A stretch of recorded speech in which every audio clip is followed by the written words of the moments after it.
Halo penonton YouTube dimanapun berada, salam kenal. Saya Syahid Kamil.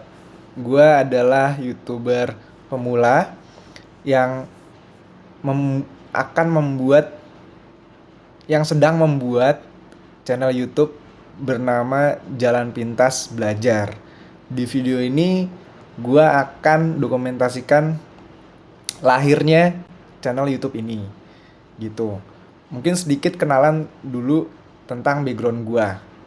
Nah, background gue adalah seorang software engineer atau lebih sering mungkin kita lebih familiar dengan yang namanya programmer. Nah itu adalah kerjaan gue, gitu. Gue juga berpengalaman sebagai IT trainer gitu ya. Jadi gue ngajar programming juga gitu. Dan gue juga sempat jadi data science instructor gitu ya, ngajar data science.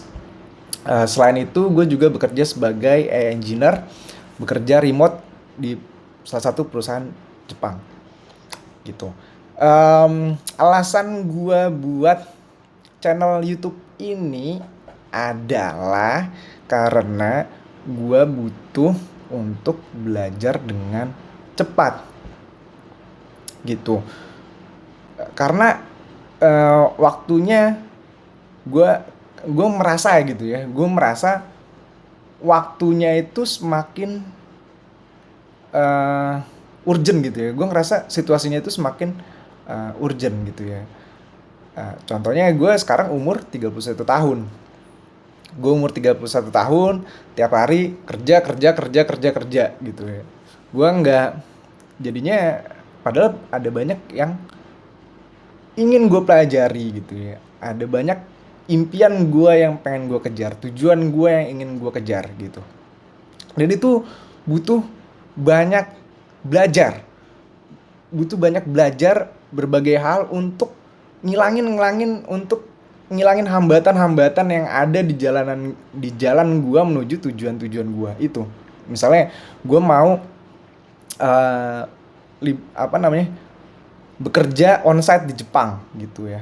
Kenalan secara onsite, bekerja secara profesional onsite di Jepang. Nah itu kan butuh bahasa gitu kan, minimal N2, N3 gitu kan. Nah, em, gimana sih supaya belajar dengan cepat untuk itu gitu kan?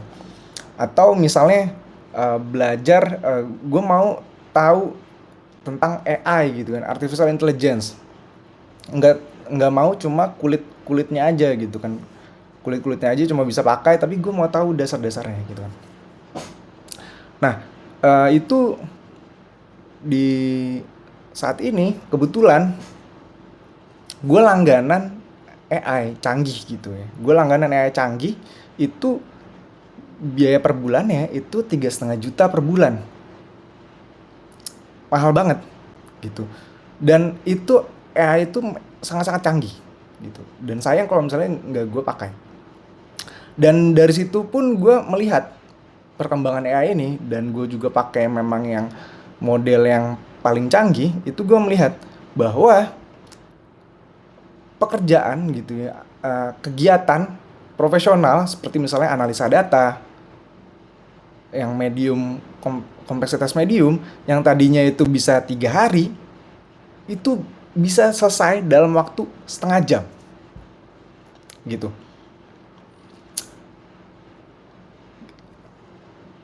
Gampangnya atau enggak juga misalnya gambar gitu ya, gambar di generate dengan AI itu 5 detik jadi gitu kan, 5 detik jadi.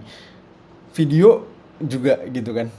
Dan aplikasi sekarang ada vibe coding, terkenal vibe coding, aplikasi dengan singkat jadi gitu. Nah di sini, dan ada banyak perkembangan di AI. AI itu sendiri bahkan bisa diajarin untuk skill gitu. Jadi bisa diajarin selayaknya pekerja gitu ya. Saya mau mengerjakan dari A B C D E. Nah itu bisa diajarin AI-nya gitu ya. SOP-nya seperti apa, pengerjaan apa yang harus diperhatikan, itu AI bisa gitu ya.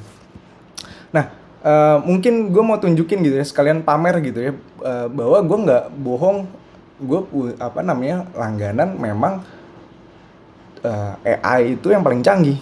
Nah, di sini gue langganan yang namanya Claude AI. Sekarang mulai terkenal yang namanya Claude AI ini. Nah, di sini kita bisa lihat $200 gitu ya. $200 kalau misalnya dirupiahkan itu sekitar 3,3 juta gitu ya, ditambah pajak jadi sekitar 3,6 juta gitu ya. Gitu. Nah, em, kenapa gue harus dokumentasikan di YouTube gitu? Karena gini, gue sebelumnya nggak berani untuk eh, kadang gue nggak berani untuk belajar secara mandiri. Maksudnya gimana? Maksudnya gue kayak ngerasa gue harus nonton tutorial yang berjam-jam. Gue ngerasa sebelum gue abisin tutorial berjam-jam ini, baru gue berani untuk praktek. Atau gue harus baca dokumentasi, atau gue harus baca buku yang tebel-tebel 400 halaman gitu ya. Gue harus baca semuanya dulu, baru gue berani untuk praktek. Gue pengecut. Padahal yang kalau cuma baca gitu ya, cuma dengar itu kan mungkin kita sering dengar gitu ya, namanya passive learning, pasif, belajar pasif. Justru belajar itu adalah ketika kita bingung, kita menghadapi masalah dan kita bingung, nah itu baru yang namanya belajar. Kalau kita sampai bingung, itu baru namanya belajar. Kalau belum bingung, itu belajar kurang gitu. Nah, gue sering kayak gitu. Gue sering di zona nyaman, gue nonton tutorial doang, akhirnya gue nggak berani gerak. Sampai akhirnya, gue kenal dengan, gue ketemu lagi dengan orang-orang yang menginspirasi gue. Contohnya ada namanya Arya Pramesi ini ya. Ini gue kenal aja random di thread gitu ya. Dia ini orang non IT, tapi karena dia nekat belajar pakai AI untuk membantu proses pembelajarannya gitu ya. Dia nekat nyoba-nyoba AI buat belajar yang dia penasaran. Dan akhirnya kurang dari setahun itu dia banyak banget belajarnya, terus banyak banget bikin karya. Padahal dia non IT gitu. Gitu. Sedangkan gue background gue IT, tapi kalah kayaknya gue dari dia yang belajar banyak kayak apa yang dia pelajari dengan gue yang pelajari dan gue kuasai, kayaknya kebalap deh atau kalah gitu ya. Nah terus kemudian ada juga inspirasi dari Gabriel Peterson. Nah dia, gue waktu itu berpikir bahwa yang namanya researcher gitu ya, peneliti, apalagi di bidang AI gitu ya, itu lu harus S3 gitu ya. Lu harus S3 dulu di, apalagi ininya global gitu ya. Apalagi standarnya internasional gitu ya, yang frontier, yang paling terdepan. Gue kira harus S3. Tapi ternyata dia adalah lulusan SMA, baru lulus SMA gitu ya. Anak muda gitu. Dan pandangan dia tentang belajar itu ngebuka gue, membuat gue berani untuk bisa loh belajar dengan cepat, itu bisa loh gitu ya. Terus kemudian, oh lu harus belajar fundamentalnya dulu 5 tahun gitu kan. Dia menginspirasi, ngebuka bahwa itu mitos gitu ya. Ya memang lu harus belajar fundamental yang perlu gitu ya. Yang penting-penting fundamental memang perlu, tapi nggak harus sampai 5 tahun gitu. Yang esensial bisa kok lu belajar untuk dapetin intuisi dari suatu teori, suatu teknologi, itu bisa kok dalam 3 hari gitu. Dia bilang di di video YouTube-nya itu, daripada lu belajar tentang diffusion model gitu ya, tentang AI gitu ya, 5 tahun terus baru lu mulai berani untuk praktek gitu ya, untuk berani untuk bereksperimen, praktek, uh, dibandingkan 3 hari. 3 hari lu pelajarin secara cepat yang esensialnya gitu ya, secepat mungkin, terus kemudian lu langsung praktek. Tentu yang menang itu yang akan yang 3 hari itu gitu ya, gitu. Nah, eh di situ gue ngerasa bahwa ketolong gitu ya, bahwa eh, karena YouTube orang ini gitu ya, gue jadi berani untuk belajar gitu. Sebelumnya gue nggak berani untuk, kadang takut-takut untuk belajar gitu ya, takut untuk mencoba, takut untuk bereksperimen, takut untuk praktek, padahal takut untuk salah gitu ya, gitu. Padahal itu yang dibutuhkan untuk belajar gitu, gitu. Nah terus kemudian, nah itulah kenapa gue akhirnya putusin untuk bikin channel YouTube Jalan Pintas Belajar ini. Jadi nggak cuma untuk sebagai uh, apa namanya, sebagai gue sendiri doang yang apa namanya mencoba menggunakan AI gitu ya, tapi bisa jadi dengan gue share ke komunitas gitu, bisa jadi orang-orang terinspirasi seperti halnya gue terinspirasi dari video YouTube ini, Gabriel Peterson ini podcast. Jadi waktu itu ada podcast gitu. Nah terus kemudian gue juga jadi inget bahwa ada Salhan gitu ya, di salah satu TED Talks gitu ya. Dia itu CEO dari Khan Academy. Itu terkenal ya, akademi ya, kayak massive online course gitu ya. Nah di sini dia ngebahas tentang ada masalah two sigma problem di pendidikan. Gini. Intinya adalah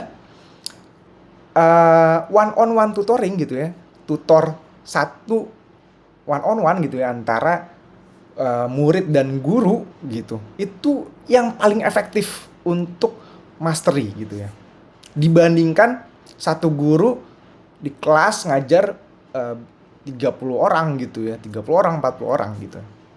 Jauh lebih efektif kalau satu guru satu siswa, seperti zaman dulu gitu ya, zaman apa namanya, zaman kerajaan gitu kan, pangeran-pangerannya itu kan diajarin one on one ya gitu. Atau ya sekarang juga mungkin masih ada gitu ya, private.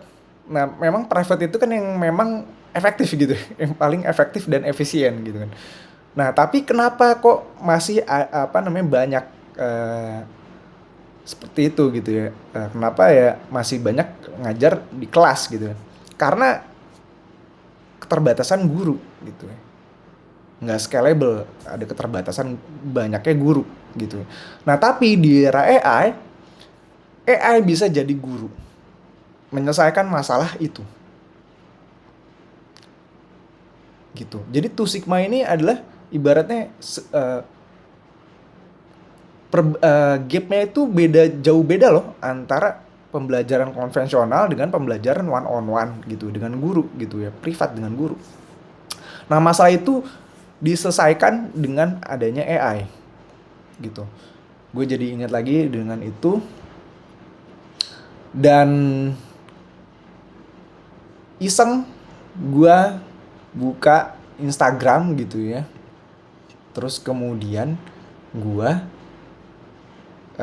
ketemu somehow karena gue follow yang namanya Sabda PS gitu ya. Sabda PS ini adalah junjungan gue gitu. Mungkin kita akan bahas dulu sosok junjungan gue gitu ya. Sabda PS itu adalah founder dan CEO dari Zenius. Dia adalah orang di balik Zenius, platform edukasi online gitu ya. Jadi nonton video online, dan dia yang membuat gue suka dengan matematika, yang membuat gue suka tentang problem solving, dan membuat gue apa namanya, yang apa ya, yang agak bebal gitu ya, waktu SMA gue bebal gitu ya. Dia menjelaskan dengan apa namanya benar-benar efektif, dengan bahasa yang mudah bahasanya gaul gitu ya, dengan bahasa yang mudah dipahami gitu ya. Dan akhirnya gue apa namanya, akhirnya ya ternyata bisa gitu ya. Dan itu yang gue jadi optimis gitu ya, bahwa em, bahwa di Indonesia itu, anak-anak Indonesia itu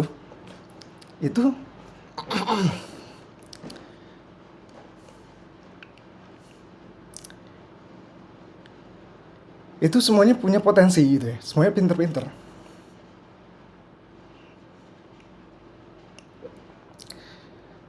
Cuma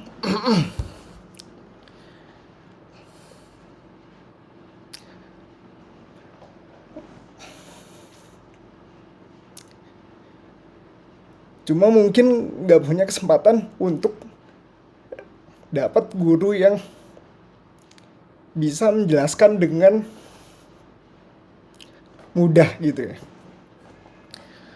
bisa menjelaskan dengan mudah gitu ya, dengan sampai nangkep gitu ya, dan juga guru yang menginspirasi gitu.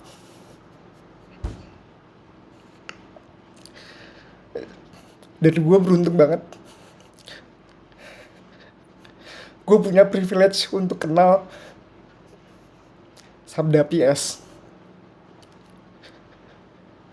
Gue beruntung banget gitu. Sabda PS yang membuat gue kenal dengan yang namanya filsafat juga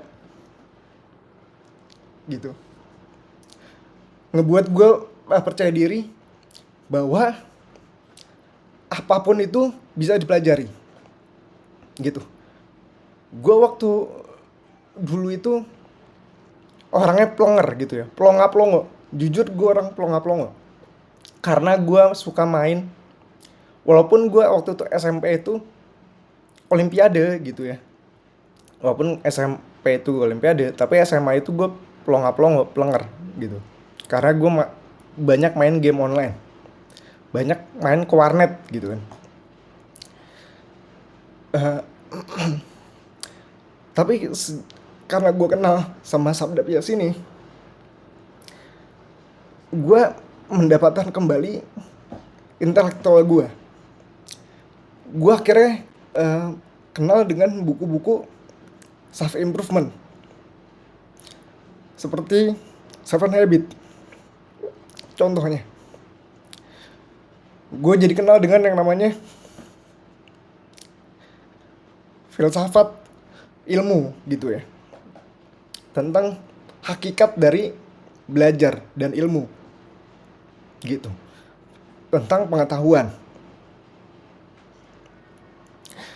Dan akhirnya gue juga kenal dengan filsuf yang underrated gitu ya, filsuf yang jenius namanya Max Stirner. Nah, filsuf ini sebenarnya dia jenius dan hampir terlupakan sejarah gitu. Walaupun dia jenius, hampir terlupakan sejarah. Tapi syukurnya sama orang menemukannya, terus kemudian sekarang cukup populer gitu ya. Sempat jadi meme juga gitu. Nah, dia yang membuat gue melihat, membuka gue tentang dunia gitu ya. Dan dia juga yang menginspirasi gue di bidang pendidikan gitu. Dia ngebuat tesan namanya kesalahan prinsip dalam pendidikan gitu. Sorry, jadi sentimental. Dan Sabda Pias ini juga ya berkat dia gue bisa di tahap seperti sekarang. Gue punya karir gitu ya, software engineer. Dia juga Sabda Pias ini juga adalah software engineer gitu ya. Dia membuat platform edukasi gitu ya, online. Kayaknya pertama di Indonesia gitu ya. Ya karena dia memang punya background di STI ITB, background programming. Dia menginspirasi gue sampai akhirnya gue cukup stabil, karir gue cukup stabil di software engineering ini gitu. Gitu. Dan dia juga yang ngebuat gue uh, ngajarnya berhasil gitu. Dia berhasil membuat gue mandiri untuk bisa belajar mandiri tanpa dia gitu. Menurut gue guru itu berhasil ketika muridnya itu bisa belajar tanpa dia, tanpa guru gitu ya. Itu menurut gue standar keberhasilan seorang guru. Dan apa contoh keberhasilan konkretnya gitu ya. Contohnya waktu itu 2014 gue lolos yang namanya SIMAK UI gitu. Walaupun gue nggak nggak gue lanjutin gitu ya. Tapi SIMAK UI itu adalah soal logiknya itu susah banget gitu ya. Jadi memang harus benar-benar mengerti gitu. Kalau nggak salah waktu itu ABCDE gitu ya. ABCDE optionnya jadi nggak bisa ngasal. Dan itu main logika, matematis. Dan berkat Sabda PS, gue bisa gitu ya.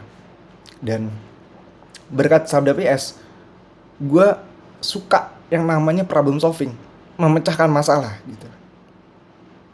Memecahkan masalah itu jadi enjoy, jadi enak gitu. Nah, itu kemarin kebetulan gue follow gitu kan. Nah, kebetulan gue follow Sabda PS dan kemudian muncul di timeline gitu ya. Ada namanya waktu paruh pengetahuan. Gini. Jadi di post ini itu dia bahas bahwa sekarang itu pengetahuan itu bisa kadaluarsa loh gitu ya. Jadi apa yang kita pelajari susah-susah gitu ya. Kita belajar bahasa pemrograman susah-susah gitu kan. Itu bisa jadi sintaksnya gitu, bisa jadi sintaksnya itu, sintaks detailnya itu kadaluarsa. Karena AI udah bisa ngoding gitu ya. AI bisa ngoding walaupun untuk programming secara keseluruhan masih perlu di review gitu ya. Tapi untuk coding, untuk misalnya kita jelasin kita mau bikin ini, AI bisa bikin codingannya gitu ya. Gitu. Nah, data analitik juga gitu ya. Analisis data juga. Jadi kalau dulu kita perlu belajar Python secara detail gitu ya. Baru kita bikin bikin data frame, terus kemudian macam-macam gitu ya. Baru kemudian akhirnya kita mikir analisa data, kerja di analisa data. Sama AI itu tinggal kita kasih datanya aja. Kita tinggal kasih datanya, kita kasih konteksnya seperti apa, kita mau ada pertanyaan bisnis seperti apa, itu 15 menit jadi gitu. Kapan-kapan nanti gue tunjukin gitu ya, betapa brutalnya AI ini gitu ya. Nah jadi ilmu pengetahuan dan keahlian itu bisa kadaluarsa karena AI bekerjanya kan dia nggak tidur gitu kan, nggak makan, nggak tidur, dan bisa belajar dari data gitu kan. Jadi belajarnya bisa lebih cepat gitu si AI ini dibandingkan kita. Nah jadi terus gimana strateginya gitu kan, gimana apa yang nggak kadaluarsa? Gue berpikir yang nggak kadaluarsa itu di era perubahan, bahkan sebelum ada era AI, itu kan era yang namanya adalah era informasi gitu kan, teknologi informasi. Itu pun aja laju perubahannya udah sangat cepat gitu kan. Ada sosial media, e-commerce gitu kan, laju perubahannya cepat gitu kan, viral cepat dan sebagainya cepat gitu. Apalagi sekarang di era AI, laju perubahannya itu lebih gila lagi karena AI membantu untuk riset gitu kan. AI membantu riset akhirnya ya menjadi inovasi, perubahan gitu, mendorong perubahan. untuk kemajuan. Gitu. Nah,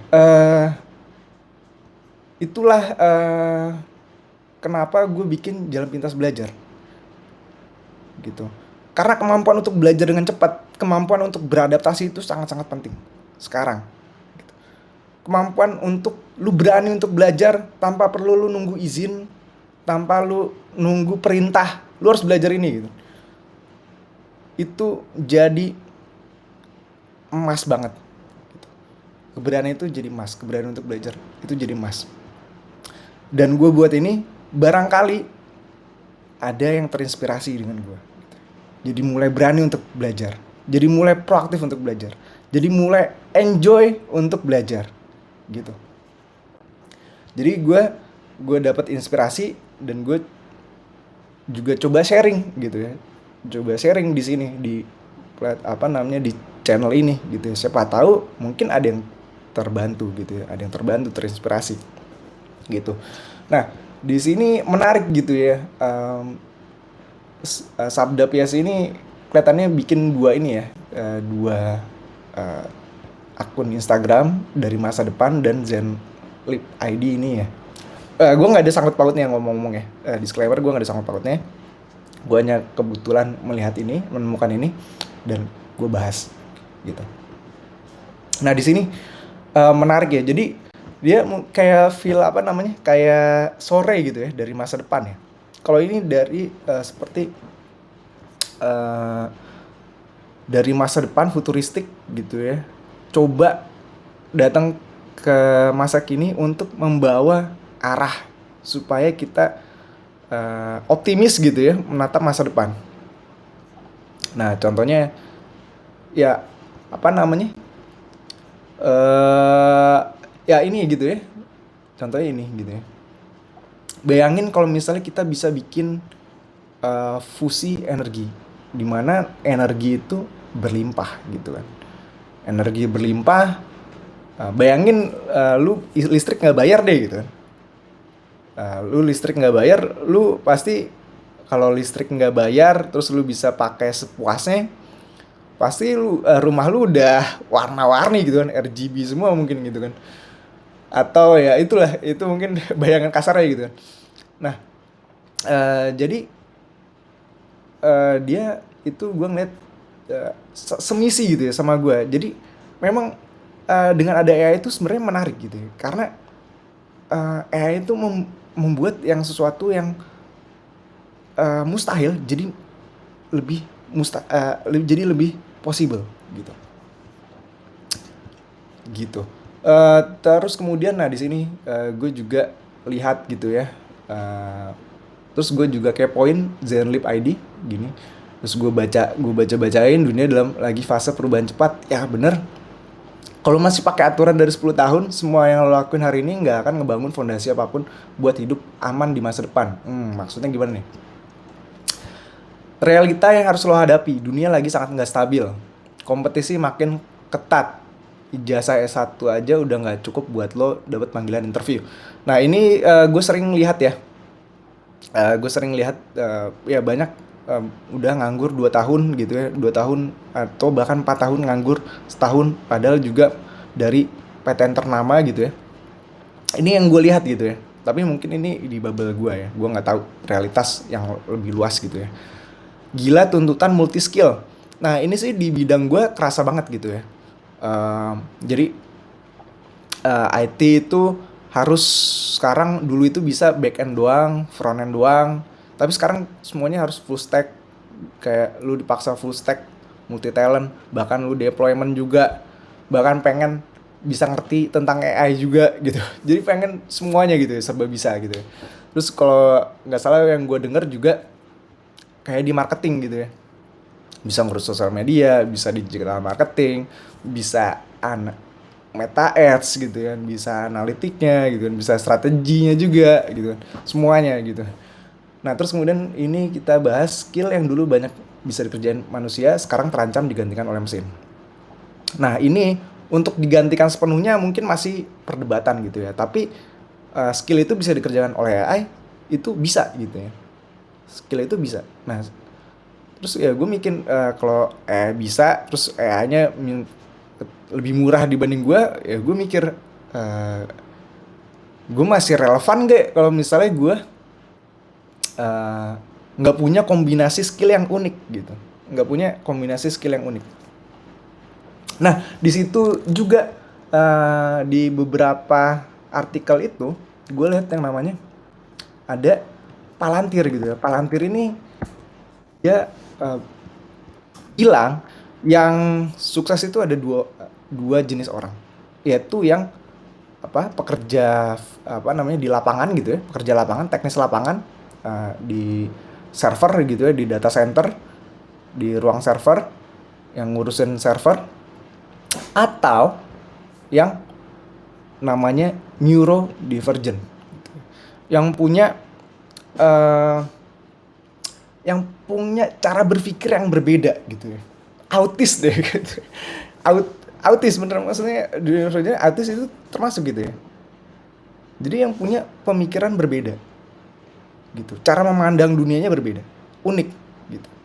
Atau bisa jadi juga karena punya berbagai macam skill yang beraneka ragam, gak cuma skill accounting atau IT programming, tapi ngerti accounting juga, ngerti bisnis juga, ngerti IT juga. Jadi connect connect ke berbagai hal, cara pandangnya juga jadi berbeda gitu. Nah, dari situlah, dari semua itu membuat gua termotivasi untuk membuat channel ini. Semoga channel ini akan bermanfaat bagi gue bagi gue sendiri gitu, dan juga mungkin bagi teman-teman yang menonton gitu ya. Gue orangnya mungkin ansos gitu ya, mungkin ansos, tapi dan gue juga sibuk sebenarnya gitu ya, tapi gue akan coba untuk meluangkan waktu, dan gue juga coba untuk lebih sosial gitu ya, lebih coba memikirkan komunitas gitu ya, supaya teman-teman bisa enjoy, menikmati sambil belajar juga di uh, channel YouTube ini. Dan jalan pintas belajar bukan berarti ngeskip, melewati belajar, bukan.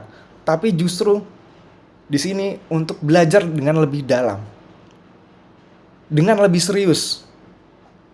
Karena apa? Karena di sini akan belajar yang secara jujur, belajar yang penting-penting aja. Belajar yang menarik aja bagi kita atau tujuan-tujuan kita. Sekian. Wassalamualaikum warahmatullahi wabarakatuh. Terima kasih telah menyimak. See you di konten Jalan Pintas Belajar. Oke, terima kasih semuanya. See you guys.